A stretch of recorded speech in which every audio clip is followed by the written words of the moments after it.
Okay, this is a test of the sound system. Yeah. Let's try yours. You say something? That's, yeah. I'm here with my friend Chris Bennett. Chris Bennett, and we're just beginning another session of most important program that's going to change the way that people in America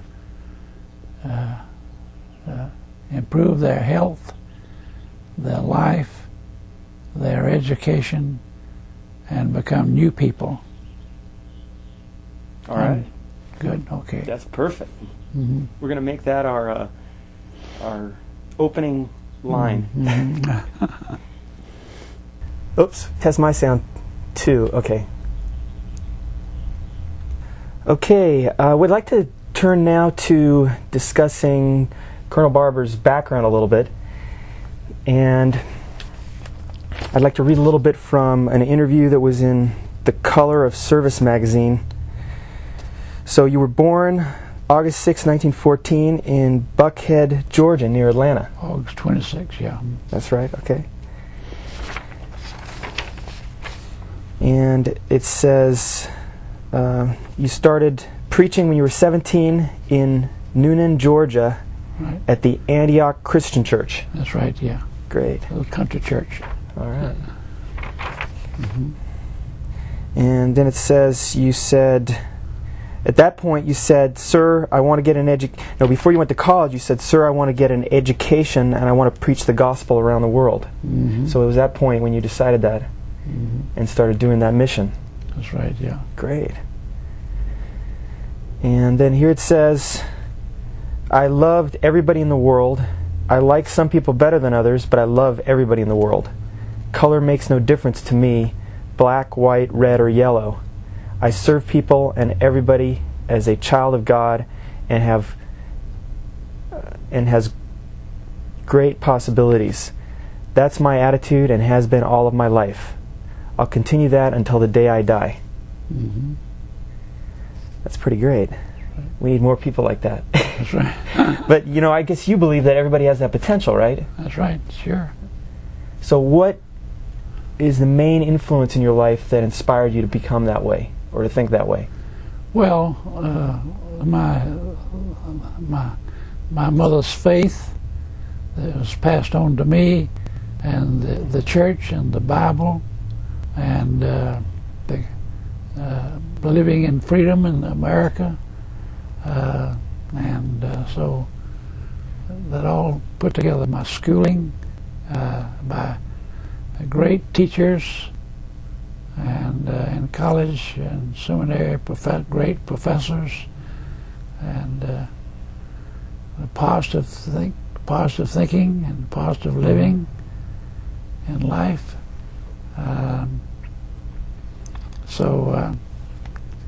And learning to work with and appreciate great leaders in America. Norman Vincent Peale. In 1937, we had a convention at Long Beach of our churches here in Southern California.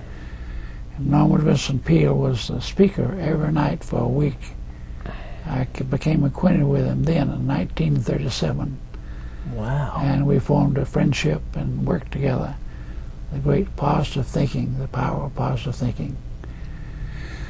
And Billy Graham, when he held his tent meeting in Los Angeles in 1949, I was with him many nights there, 8 weeks meeting, and that launched him in his career as a great evangelist around the world. Really? Preached over, face to face in his crusades, to over 200 million people, and by television and radio to billions of people. Wow. And I can see from his books that he always preaches to help each other. That's right, yeah. And lift people up. Lift people up, right, yeah. Mm-hmm. So the world is a much better place because That's of right. him and you, right? That's right, yeah. I believe that. And Bob Schuller for over 40 years. Mm-hmm.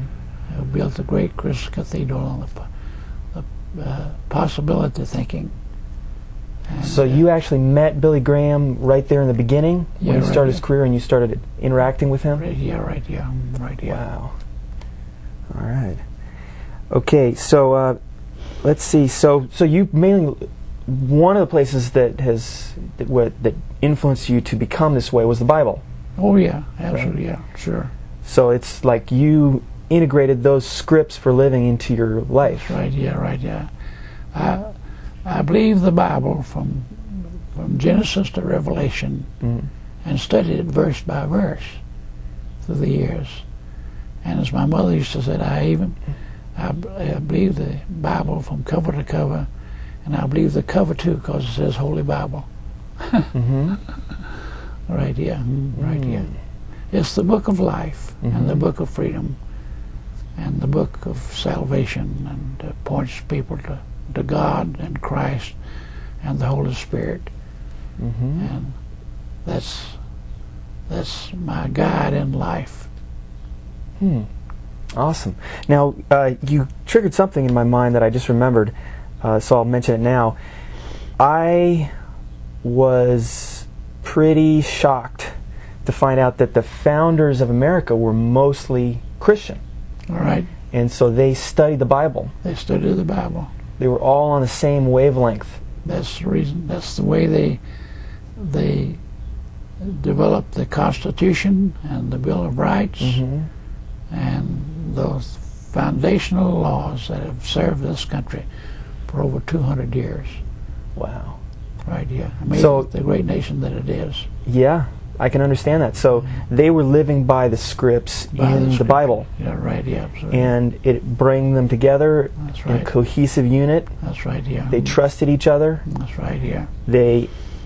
What they put in the Constitution was consistent with the Bible. Right. The spiritual values that we find in the Bible. The great spiritual values of life in the Bible, see. Wow.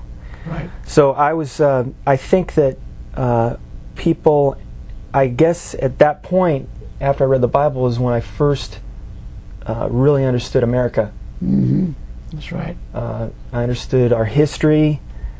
I understood the value of the Bible. Yeah. You know, nobody ever told me this connection. I see. Yeah. And I think that if we can at some point get the Bible back in schools as a historical document to help people understand why America turned out the way it did.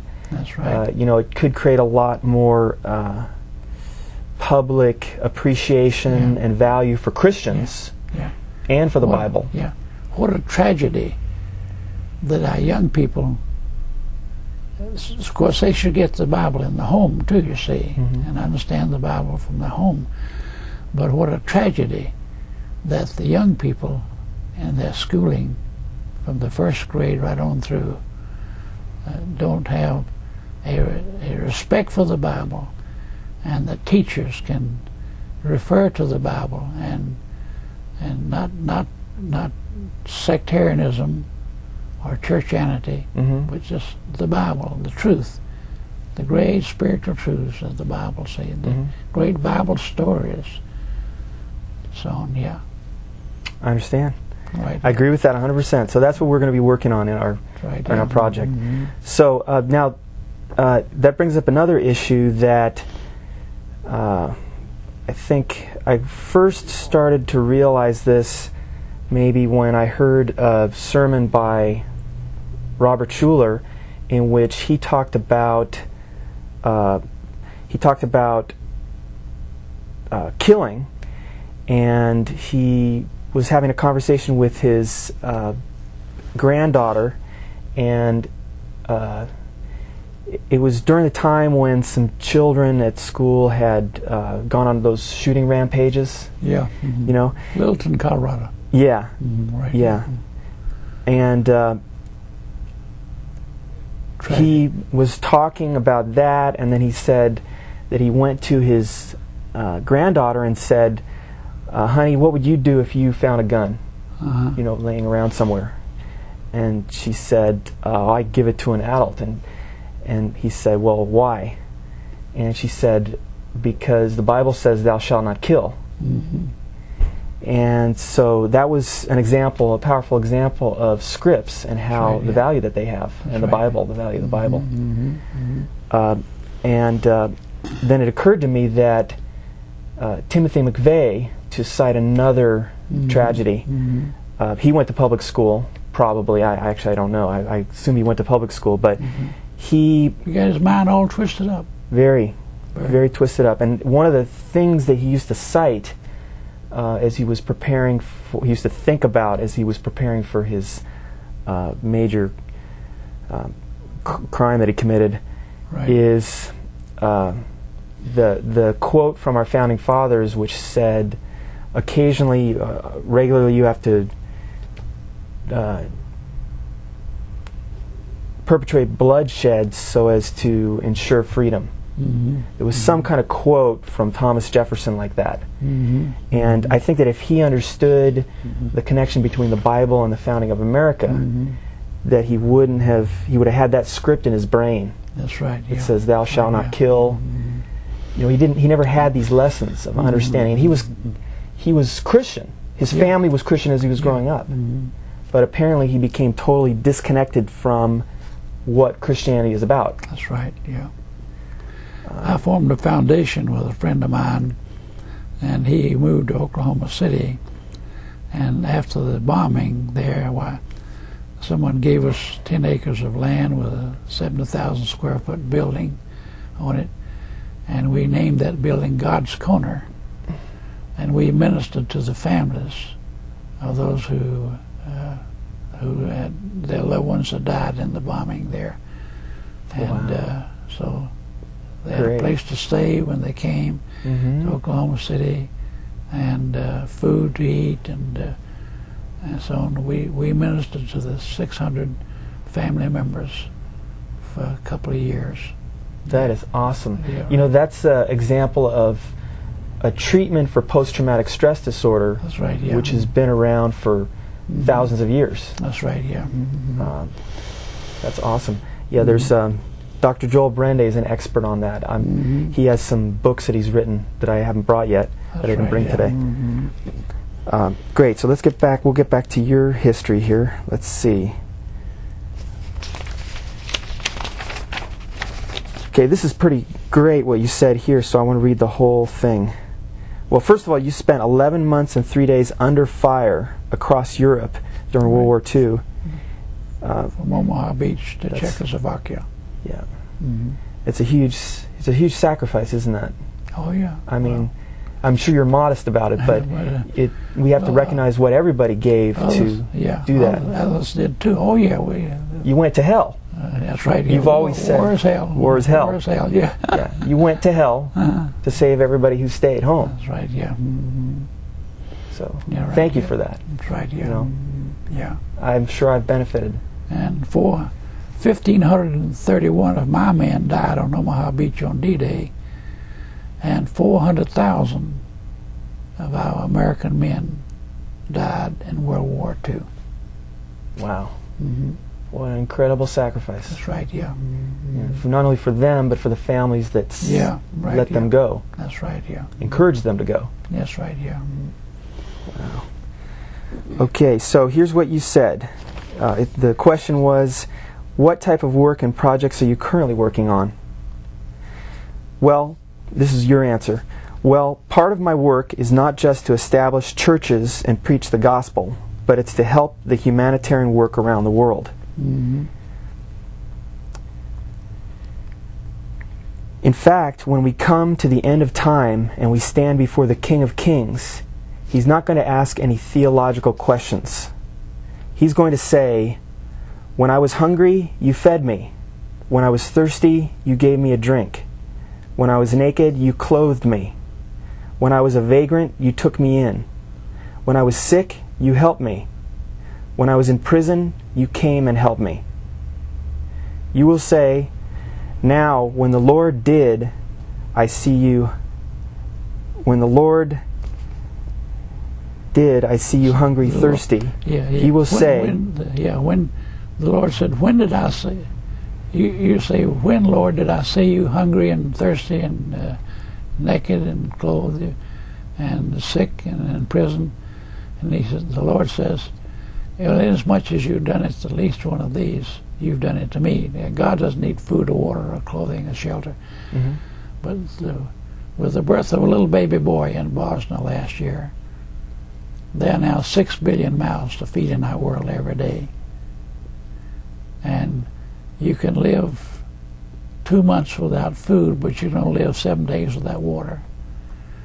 And so our aim in life is not only to bring people to God and to Christ and to salvation, but it's to help people in their daily living so that nobody in the world goes hungry. No child in the world goes hungry. Nobody in the world lacks for clean water to drink. Nobody in the world everybody in the world has shelter and clothing and education and can be taught how to lift themselves out of poverty and become a productive, upright living citizen of the country, any country where they live, see, in the world, see. That's God's will for the world. That's the message of Christ. Salvation takes in all of these things. We receive the forgiveness of our sins that we've committed in the past, and our sins that we commit now, and the sins we might commit by the cross of Christ. See. And I remember it says in the Bible that somebody who helps another person turn away from sin will wipe away a multitude of sins. That's right, yeah. That's right, yeah. Very powerful idea. Sure, yeah, right. Wow. Okay, so it seems like what you're saying here is that we have to, if we're Christian, or if we live by the Christian philosophy, anybody can do that, then we have to treat all people as Christ. Like to think of them as Christ and God themselves. That's right, yeah. So if it's a vagrant, I mean, well, that's kind of a mean sounding word, but it's a homeless person. Homeless person, then we think of him as Christ. Yeah. And if we turn our back on them, then we're turning our back on Christ. Right, yeah. Right, yeah. Okay. That makes sense to me. Or a person who is sick or a stranger, take them in, help them, see. And when they're sick, get them to the doctor, bring them medicine, or get them help, see. Bring them back to health again, see. Great. Okay. Right. Yeah. Now I'll continue here. Let's see. With the birth of a little baby boy in Boston last year, there are now 6 billion mouths to feed. All right. In our world. Every day. We are God's children, God's people. We are the ones that can do that. Feed the world population. We have the technology so that everyone in the world can be fed. Everybody in the world can have clean water. Everybody in the world can have better health and a better education. They can be taught how to lift themselves out of poverty. We can end war in the world.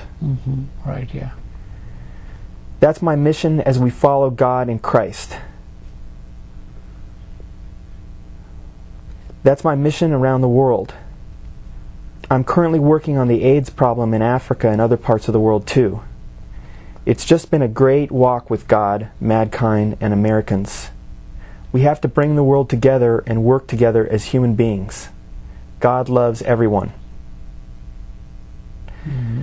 So, that's pretty great. That's right, yeah. Now, it seems to me that, as we've been talking a lot before this session, you talk a lot about our promise to the veterans of America.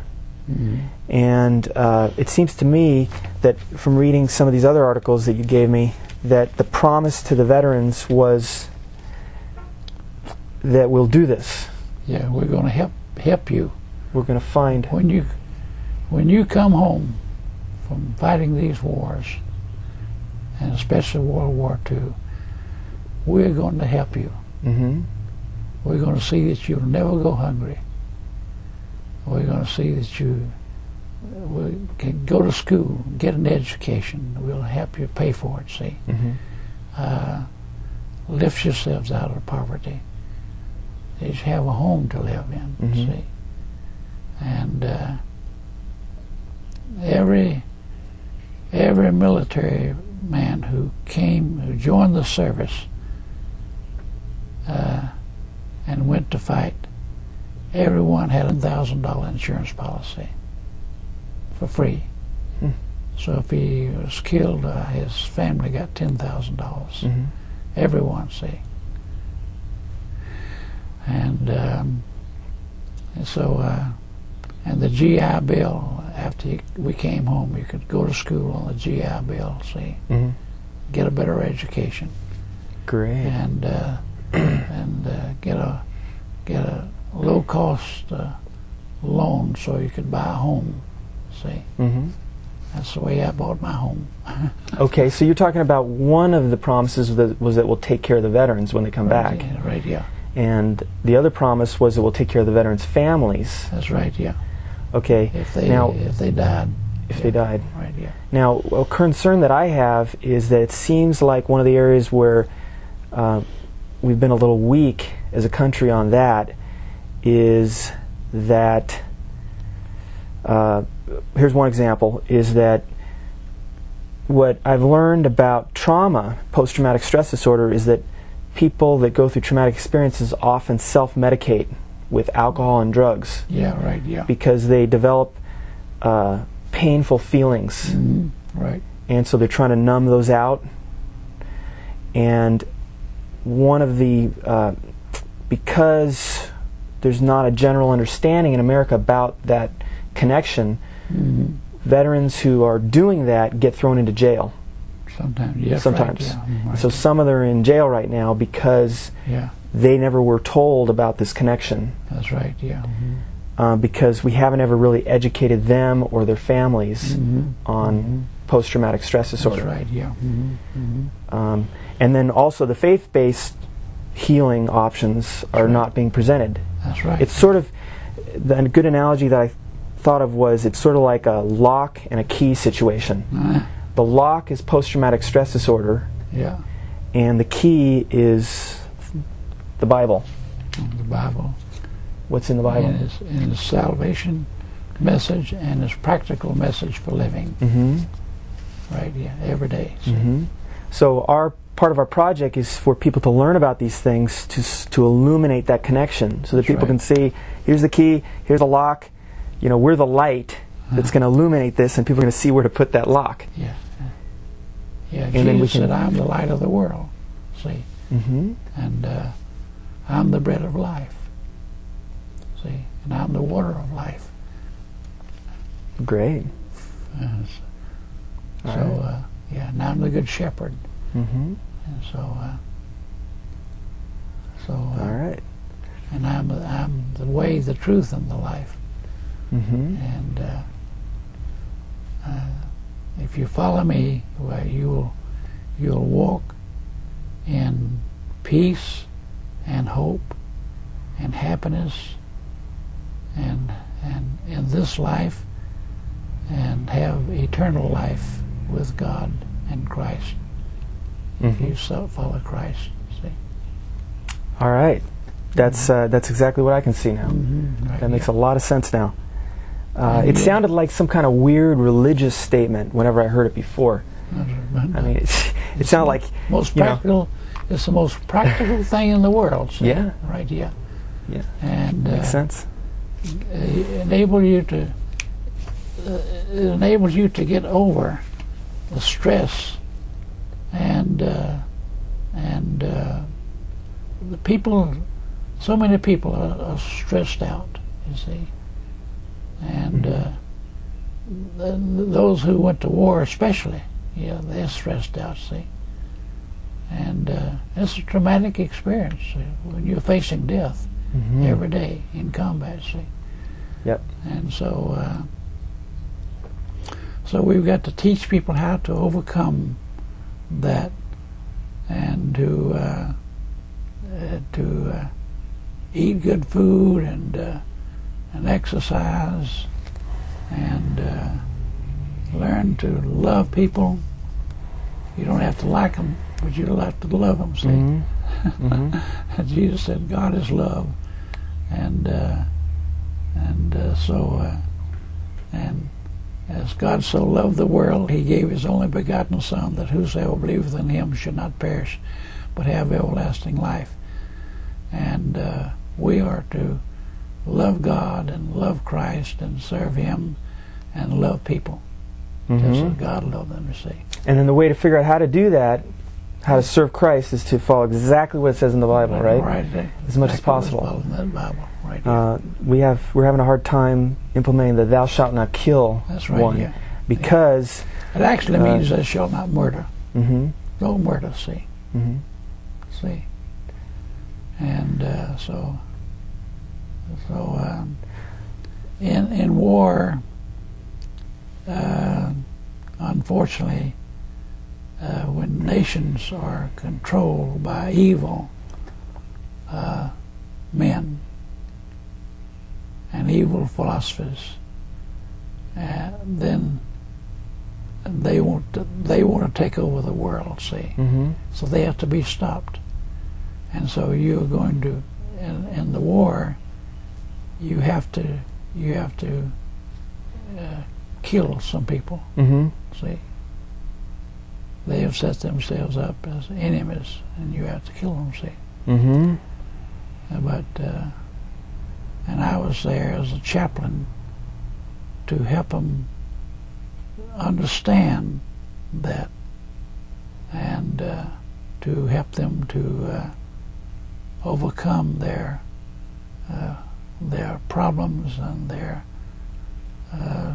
feelings of frustration and so on, and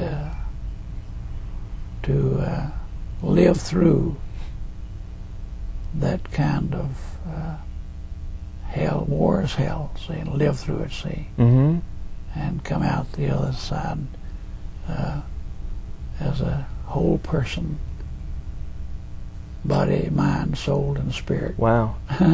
Well, that makes a lot of sense that you played a very important role in that war, because when the higher people's anxiety goes, the harder it is for them to function and think. That's right. We know that for a fact. So by bringing that stress down and listening to them and empathizing with them, then they were more effective in their fighting. Because if they were up there at 2,000 feet flying in with their bomber and their stress got out of control, then they would, you can't think when that happens. That's right. And you would crash and die. That's right, So you probably saved many, many lives. Oh, yeah. Right. And on the ground, too, you see. Well, what you're saying makes perfect sense about thou shalt not kill versus thou shalt not murder. That's right, yeah. Now, would you say that because when people are out of control and they're going to kill you and everybody, that's right, yeah. You got to defend yourself. That's right, yeah. You really have to. Yeah. But now, I would think that communism and Nazism and fascism and atheism are the evil systems in the world. And when evil men take over a country and try to conquer other countries, the people of other countries, they have to be stopped, see. And so that's what the military does. And I certainly appreciate them for that. That's right, yeah. And we, as chaplains, we teach them how to go through that tragic experience and come out from it whole and with the better attitude, and a better life, all based upon the Bible.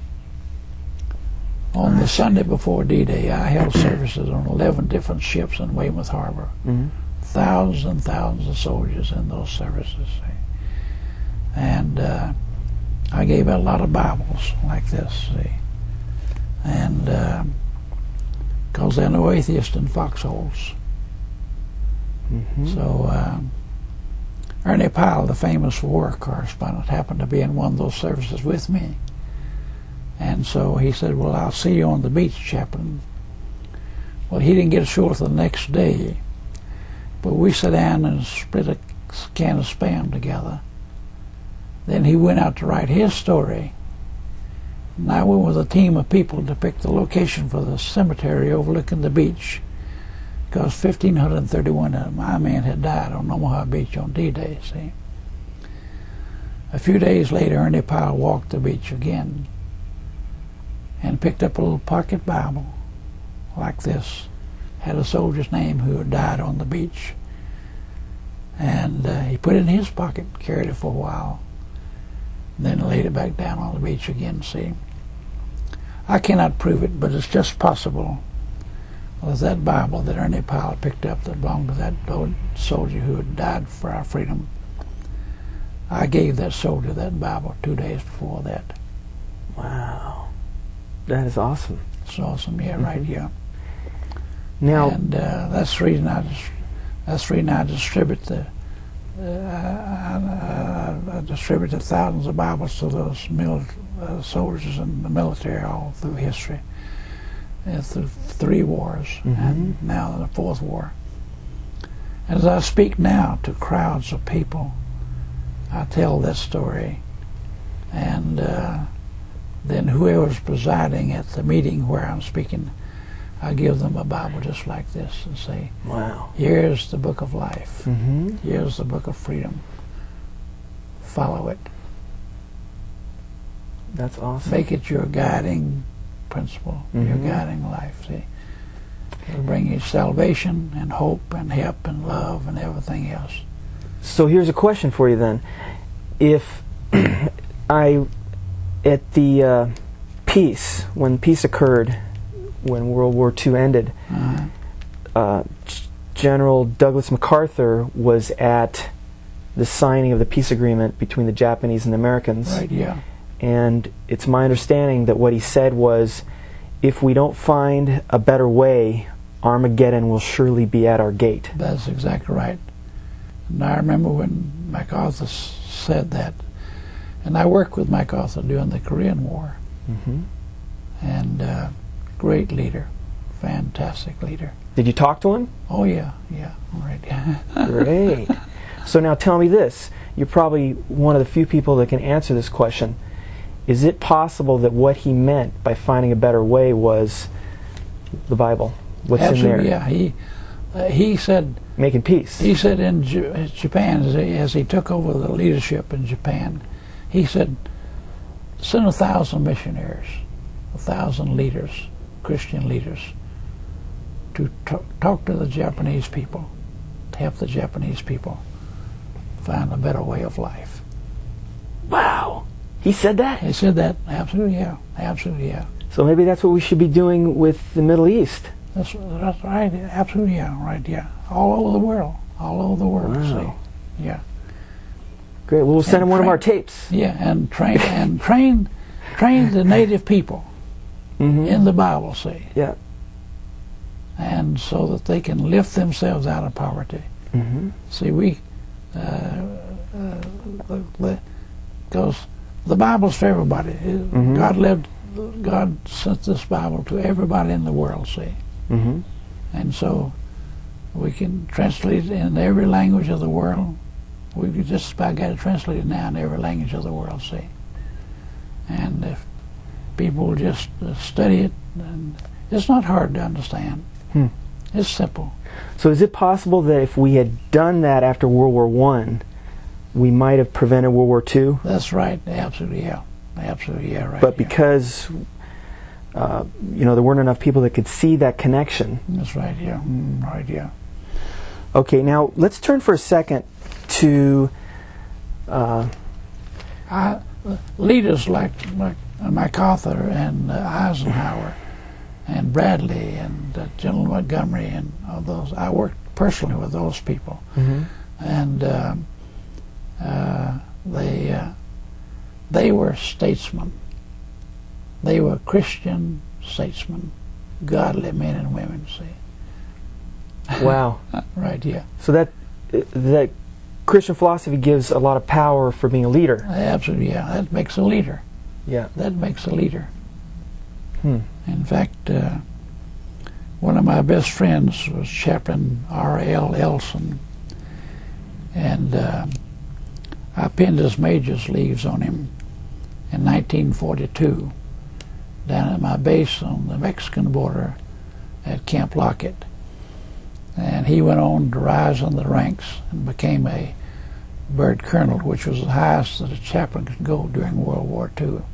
Even the chief of chaplains was just a bird colonel, see. A wonderful Catholic priest named William R. Arnold. I visited with him in Washington in 1942. And he said, preach the gospel. Point people to God. Point people to the Bible, see. And define life, see. And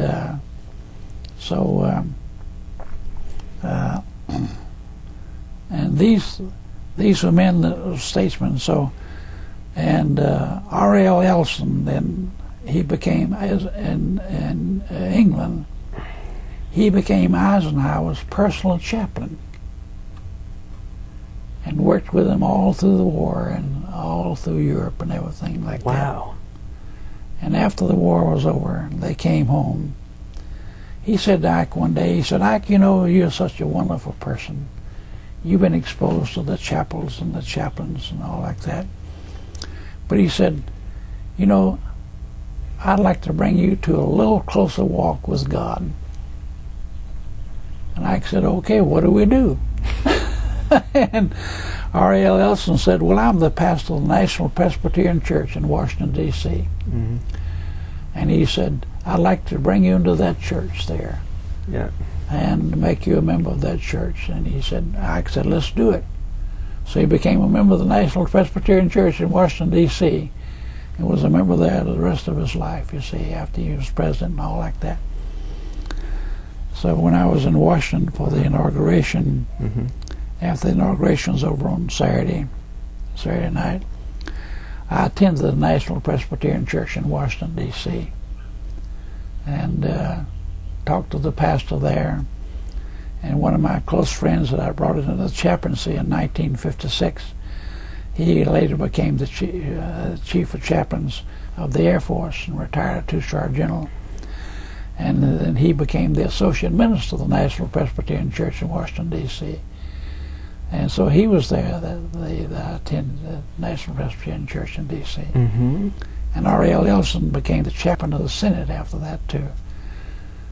After Peter Marshall, see. Wow. So those are the kind of people that it's been my privilege to know and to work with. See? Great. And now, who was General MacArthur's personal pastor? I didn't. He had many chaplains. During the Pacific side, I wasn't in the Pacific side during World War II. I went to the Atlantic side, see. And but he had his chaplains, and he was a man of God, and as a statesman, and a man of faith. And so, because he wanted to, in fact, during the Korean War, when the president fired him, President Truman fired him. I had generals and colonels come into my office and literally cry. Wow.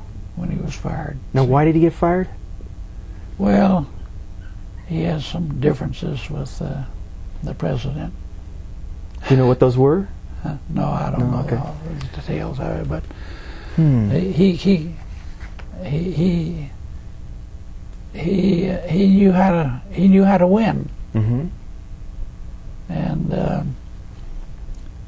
that's the problem is when you go to war, it's best to stay out of war if you can. But when you have to go to war, then let the military run the war and win it, not the politicians. That makes sense. That's right. Yeah, makes sense. See. So maybe that's what happened, is that he knew what he needed to do. Yeah, and the politicians in Washington, they said, "You let us tell you what to do." See, and so, and he fired him. And MacArthur said, "You know, you want us to win the war? Don't tell me what to do. I know how to win the war." See. Wow. And so, and Truman said, "No, you do what I tell you to do." So he fired him. All right. That's interesting. That's right. Yeah. Now here, let's. And he came home, crisscrossed the country, and spoke and said, "Honor, duty, honor," and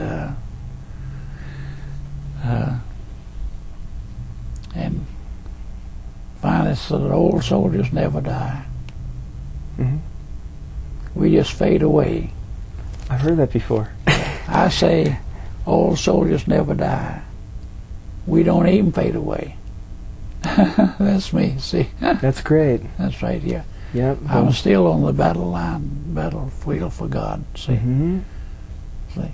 Overcoming Satan and sin and wrong and evil and terrorism and communism and socialism and atheism and Nazism and fascism, and all these evil systems in the world.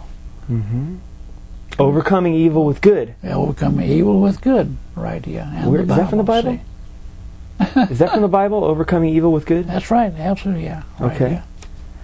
Great. Absolutely, yeah. Now, just to strengthen, talk a little bit more about our promise to the veterans. Here's a good article you gave me from People magazine on the veterans of World War II, and it interviews people that were there. Yeah. And so here is Charles Reed, and it says, in battle, Charles Reed kept thinking of Psalm 118. I shall not die, but live and declare the works of the Lord. That's right, yeah.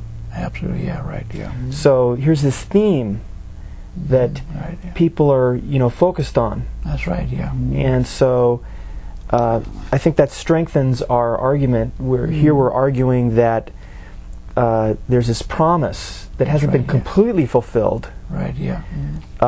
Of preventing war. That's right. So that this doesn't have to happen again. That's right, yeah. Yeah. We haven't really figured out how to do that yet. That's right. I mean, or maybe we know, but we haven't done it yet. That's right, yeah. I just attended the funeral of William Barber, Medal of Honor winner. See, great leader, and a member of a church down here in Orange County. 900 people there at his funeral. See, he'd be buried in Arlington, and so on. And great leader in this church, you see. And so a man of prayer. These great statesmen, these great leaders, are statesmen. They are men of prayer and action, and know how and follow the Bible. See. In all of its aspects, practical, see. They didn't worry about doctrine so much. They just followed Christ and the simple teachings of God and Christ in the Bible, see. All right. So it seems like what we really need is for more of the American public to understand these principles, what this promise was, so that they can be supportive of implementing these solutions. And overcome their anxieties and their stresses and so on. Just overcome those by following the teachings of this great book. All right. Now here it says, here's another veteran. It says, it's a pastor who, like you, who would go around to all the men and do what you did. This is probably what you did, right here is what it says. It says, if I came to a Catholic man, I gave the signs, but I didn't have the power of last rites. Right. I just said a brief prayer. That's right. If I recognized that they were Jewish, I'd refer to the 23rd, 27th, and 21st Psalms of the Old Testament. Right, yeah. Right, yeah. So let me turn to that now and see what that says. Okay. Because these are sort of, I think of these as our promises to the veterans. That's right, yeah. That's right. That's right. Okay. So that's right here. In fact, on the Queen Mary, as I was going across the Atlantic in early 1944 with 15,000 troops on board, come Friday morning, the captain said, "Chaplain, can you hold a service for the Jewish men?" I said, "Why, sure." So I went downstairs, held a service for the Jewish men, had a wonderful cantor from New York there. They couldn't all get in for the first service, so we had 2 services for the Jewish men on Friday night, 1 service for the Protestants on Sunday morning up on the deck. So, now, it seems to me that all that work you were doing, because it helped people to reduce their stress and their fear. Absolutely, yeah, absolutely. You know, perfect love casteth out fear is what, and you have, you know, you're an expert on that. That's you have perfect love. That's right. Yeah. So you, which comes from God and Christ, and the Holy Spirit. Right? So you, in effect, saved lives. Oh yeah. Because they were better at fighting. That's right. Yeah. And surviving. Yeah, right. Whereas maybe the Germans were not sitting there reading this every day. That's right. And so they had more stress, and that's why they had more casualties. And the Germans did not have chaplains. They conscripted their priests and nuns and pastors into the army as regular enlisted men. Most of them being well educated, they rose in the ranks to officer rank. I talked with many of those people afterwards during the war. We captured them, and I talked to many of them. See, and in Czechoslovakia, when at the end of the war, they came to us just by the thousands and thousands and thousands fleeing from the Russians, rather than being captured by the Russians.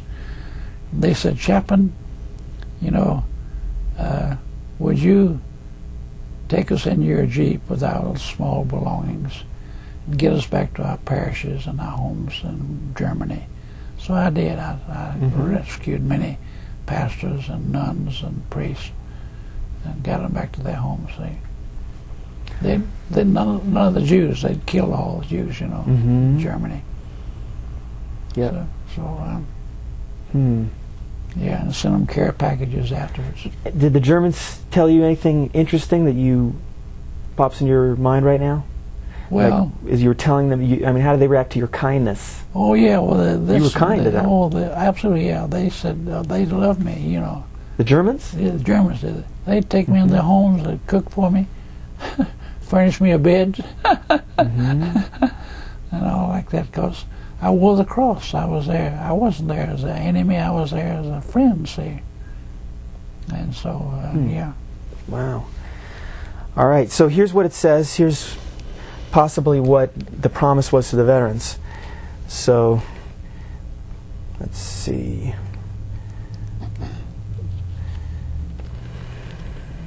Same with the Japanese people and Korean people during the Korean War. See, they loved the chaplains, and so. So if we can get you to those people before the next war. That's right. Yeah. Maybe we can prevent it. That's right. Yeah. Okay. Right. Yeah. Well, that's what we're going to do. That's right. Yeah. Okay. So it says. So this is what they would read to the people, to our soldiers. "Hear, O Lord, when I cry with my voice. Have mercy also upon me and answer me. When you said, 'Seek my face,' my heart said to you, 'Your face, Lord, I will seek.' Do not hide your face from me. Do not turn your servant away in anger. You have been my help. Teach me your way, O Lord, and lead me in a smooth path because of my enemies." Right. right, yeah. Wait on the Lord. Be of good courage, and he shall strengthen your heart. Wait, I say, on the Lord. That's right. Absolutely, yeah. Mm-hmm. So if we keep this promise to the veterans, Right. and we wait on the Lord and we do what the Lord says, That's right, yeah. perhaps we'll prevent the next war. That's right, yeah. We'll prevent future wars. That's right, yeah. Right. Okay. Okay, great. All right, now there's one more from there that I thought was pretty profound and connected.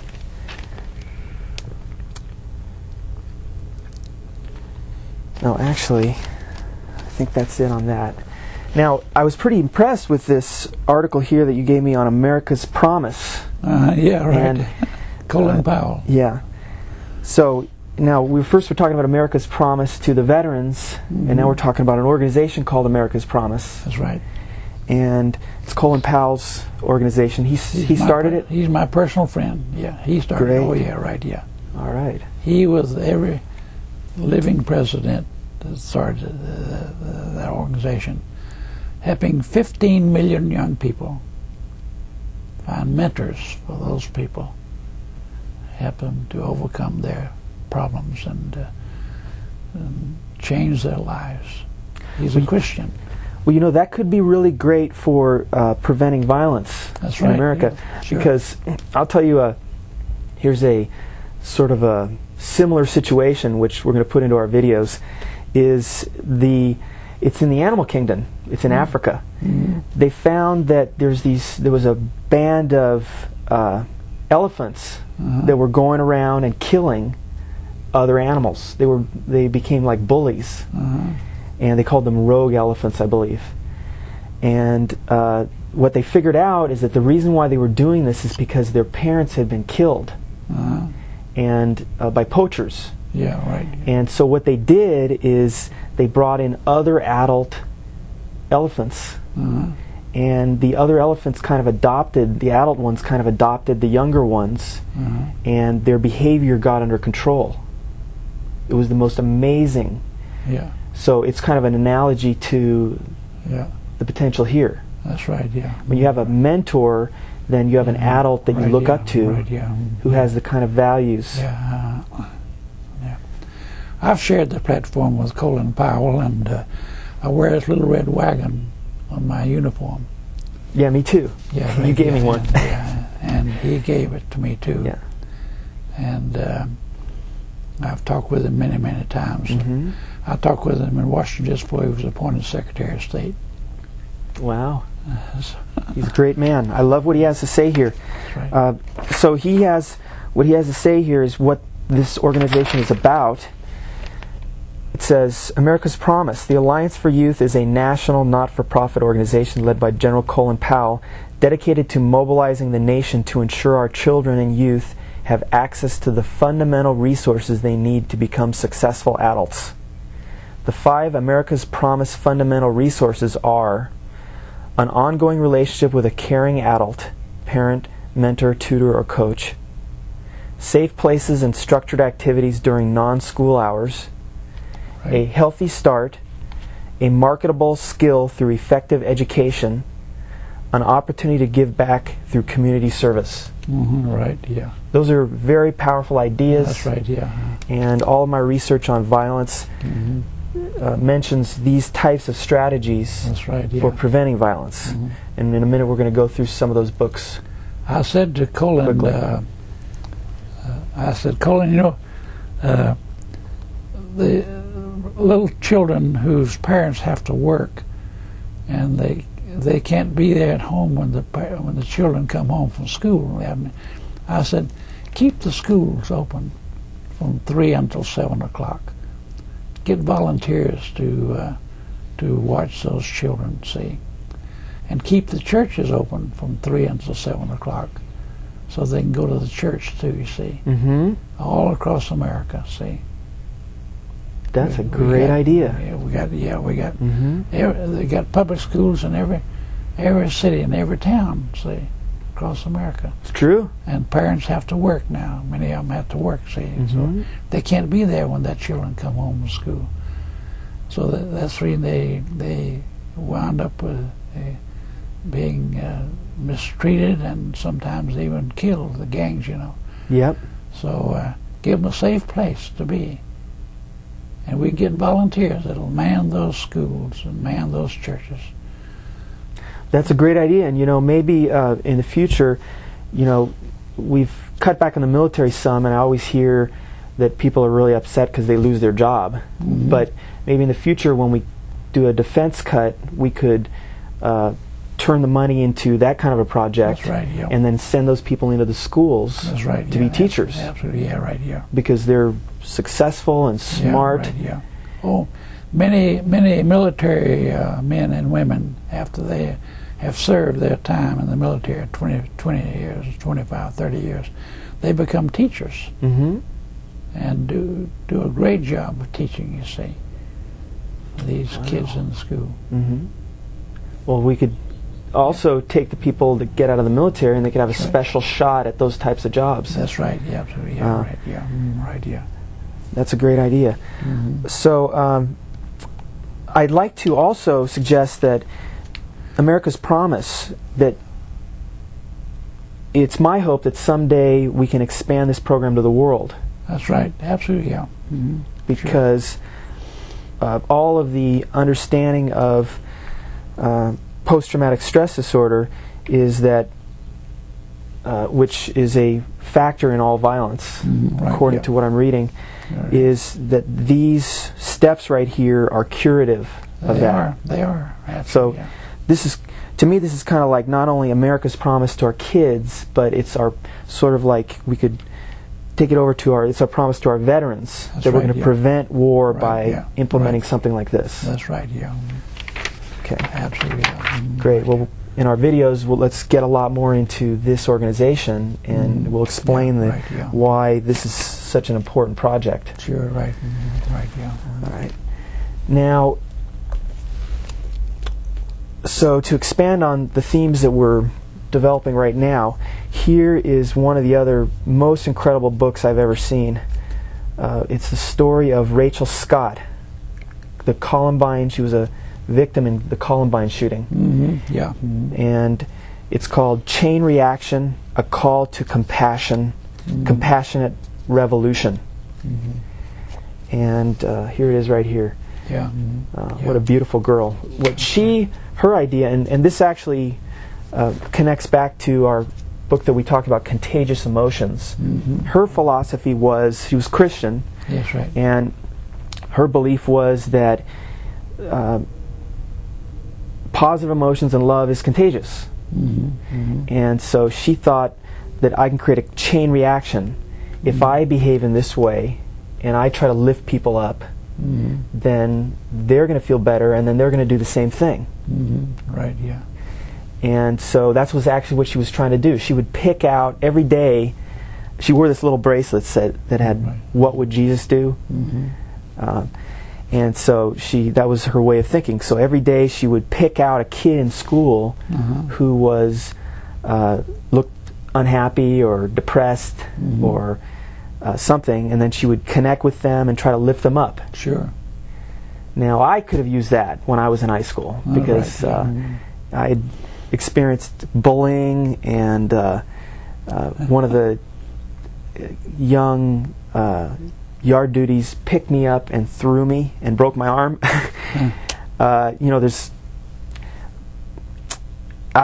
time I got to my senior year in high school, I was hiding in the library all the time, afraid. And I had no idea what was going on. So that was when my post-traumatic stress symptoms started to develop. And so if I had somebody like that, I was scared of other kids all the time. Sure. I was the traumas that I'd experienced up to that point. It cranks up the stress inside you so that you're in fear all the time. Yeah. Right. Yeah. So I had this intense interpersonal fear, and then when I'd go to parties, I mentioned this before, I would feel that same anxiety, and then I would drink beer to try to self-medicate and reduce it. Right, But I never learned about these things. So now, just to make a quick turn here, your project and your suggestion would have helped me also. Oh yeah. Because there would have been more adults there connecting with me. Right. Yeah. And right now, public school is kind of like a factory. Yeah. Right. Of mass production. Yeah. You just go through there, and in my 12 years of school, I can't remember one, well, let's see, actually, I can remember two adults that were connected with me. Uh-huh.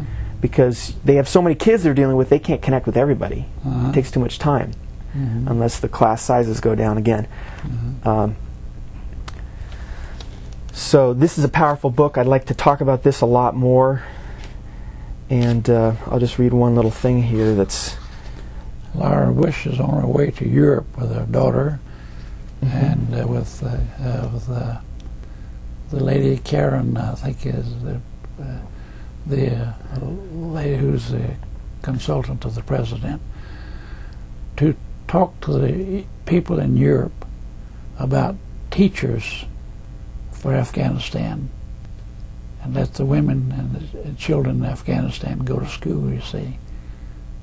So wow. That's right, yeah. That's a great idea. And you know, Yeah. since you mentioned that, we'll mention here for a moment that one of the ideas that we're working on is the idea of having a 24-hour, 7-day-a-week education channel. That's right, yeah. Where we talk about these issues and we educate people about psychology. That's right, everything. You know, and then we can make it worldwide. That's right. Yeah. And then what we want to do is we want to take all these books and turn this material into multimedia education format. Right, yeah. And then, you know, we can take the best teachers in the world, which my dad got the Teacher of the Year, Professor of the Year award at UCLA. Wonderful. Take their ideas and their way of teaching and put it into multimedia, and then it flashes all over the world. Sure. So somebody in Afghanistan, for pennies a day, that's how much it costs to run a television, Right, yeah. will have a teacher from UCLA That's right, yeah. who teaches them everything that they need to know about health, That's right. about how to start a business, or Right. how to be successful, Right. the power of Absolutely. positive thinking. Absolutely, yeah. And our goal will be to make it so good and so useful that every country in the world lets it into their country. I'd like to have it into, I'd like to talk about all the great religions, Yeah. the Muslim religion. I haven't studied it much, but I believe it